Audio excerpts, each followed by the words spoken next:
Welcome back. Welcome back. This is your host, Ornicia Lowe. I am happy to be chatting with you real quick on this most recent activity happening over in the Middle East, right? So I'm going to attempt to pull up this information. I'm having all kind of like little mishaps happening. I guess somebody doesn't want me to get the news out, but it's okay. We're going to get this news out anyways. Um, so first of all, I am glad to have you here with me on today. This is my second time going live today. We had Declaring Freedom. If you are new to this platform, you want to get connected because we talk about all things to do with purpose, to do with inspiration, motivation, and helping us get to that next place. And it's all from a biblical standpoint. So you want to just get connected, get connected. All right.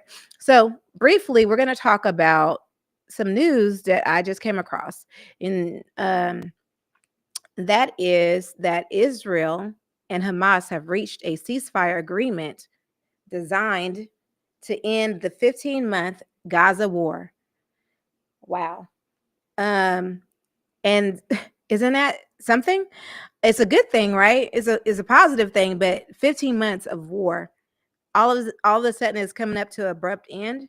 Let's read a little bit about what's going on over there. And as you come on, say hello. I definitely would like to say hi to you.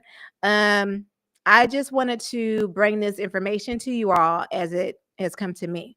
And so we're going to go through it. And, I'd love to hear your take on it as we are live right now. So just to read a little bit of what it says here, Israel and Hamas agreed to a deal to halt fighting in Gaza and exchange Israeli hostages for Palestinian prisoners. This has been going on for a long time. A whole lot of lives have been lost, unfortunately.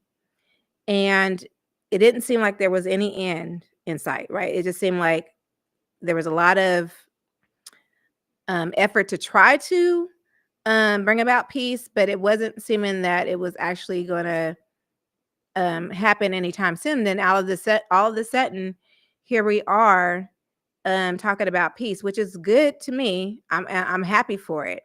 The next part, it says the agreement follows months of on and off negotiations brokered by Egyptian and how you say that Qatari mediators with the backing of the United States, and came just ahead of January 20th inauguration of U.S. President-elect Donald Trump. So does the timing seem a little fishy to you guys, or am I tripping? Is it just me? Or do you guys think like the timing is normal? I would love to hear your take on it. But to me, it seems a little suspect, just a little bit. But it's a good thing. But is this happening because of the inauguration? Is there something happen right now that kind of made them think like we need to put an end to this? Okay, so let's look a little further at the details. Let's see. So moving down to, starting at the top of this information right here. Israeli troops invaded Gaza after Hamas-led gunmen broke through security barriers and burst into Israeli communities on October 7, 2023, killing 1,200 soldiers and civilians and abducting more than 250 foreign and Israeli hostages. And since then, Israel's campaign in Gaza has killed more than 46,000 people unalived. More than 46,000 people, according to Gaza Health Ministry figures. My God. I pray to God that this is an end to the fighting. And I pray for all of those innocent people who have been affected by this war.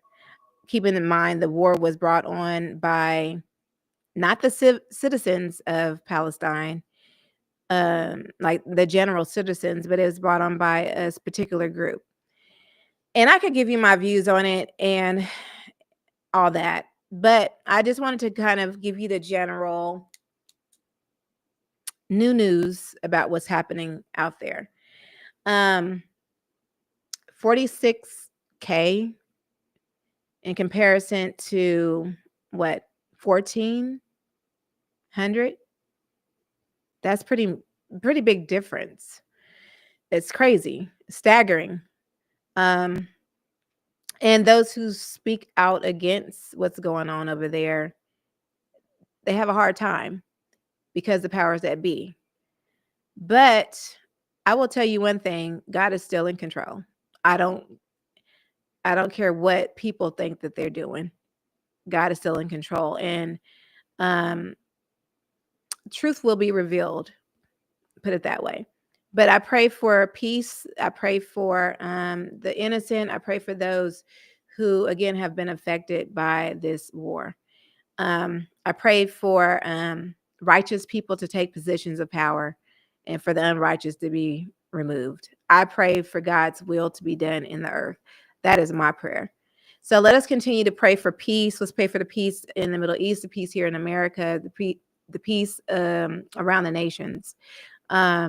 As we can see, like, this year is not without its experiences. Here in America, we've dealt with some crazy stuff within the first few weeks of this year.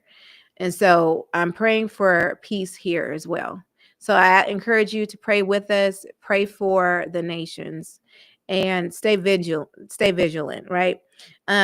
We're on live currently. So if you want to say anything, if you want to ask anything, I can talk to you for a few moments longer. Also earlier, for those of you that may have missed it, I do a live every week from Monday to Friday at 2 p.m. Eastern Standard Time, which is 11 a.m. Pacific Standard Time. And on these lives, it's called Declaring Freedom. And on the lives, we talk about different ways we can grow. We talk about the different ways that we can become who we want to become and do the things we want to do in this season. As we step into this new year, we talk about things from a biblical standpoint, and I just tell you my own truth as well. So it's a good time for us to talk and become this great community that will uplift each other. So if that sounds good to you, make sure that you get connected. Go back and check out the other videos that have already been aired here on YouTube, and also doing my lives on Facebook and TikTok. So get connected with me in these different places and different platforms, so you're not missing the tea. You're not missing the the information that will help you grow and become. So thank you to all of you who stopped by. Make sure that you're sharing, that you're liking, that you're subscribing, because I want to get connected to you, right? So be blessed. Until next time, your girl Ornicia Lowe.